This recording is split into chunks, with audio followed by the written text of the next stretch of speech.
ठरवलं असतं तर आदिती तटकरेंना निवडणुकीमध्ये पाडलं असतं, मात्र चूक झाली। सुनील तटकरेंनी शिवसेनेवर केलेल्या टीकेनंतर भरत गोगावलेंचं प्रत्युत्तर। तटकरेंना आपल्यामुळेच लीड मिळाल्याचा गोगावलेंचा दावा। महायुतीमधला समन्वय अभूतपूर्व यश टिकवण्यासाठी जबाबदारी सर्वांचीच, मात्र रस्त्यावर उतरून आंदोलन करणं हे सरकारच्या विरोधामधलं कृत्य, त्याचं समर्थन होणार नाही, तटकरेंनी शिवसेना नेत्यांना सुनावलं। संतोष देशमुख हत्या प्रकरणामध्ये आवादा कंपनीकडे खंडणी मागितल्याच्या दिवशीचा सीसीटीव्ही व्हिडिओ समोर। आरोपी वाल्मिक कराड, सुदर्शन घुले, प्रतीक घुलेसह कृष्णा आंधळे आणि विष्णू चाटे एकत्र, पोलीस अधिकारी देखील सोबत।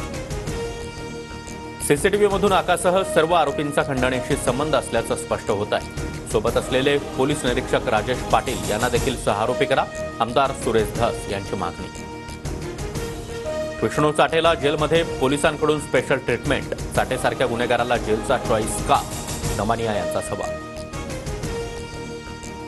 धनंजय मुंडेंना कोणत्याही यंत्रणेनं गुन्हेगार ठरवलेलं नाही, त्यामुळे मुंडेंनी राजीनामा देण्याचा प्रयत्न येतच नाही, दिलीप वळसे पाटलांची प्रतिक्रिया। बीडमधील हत्या प्रकरणी वाल्मिक कराडला आज बीड कोर्टामध्ये हजर करणार।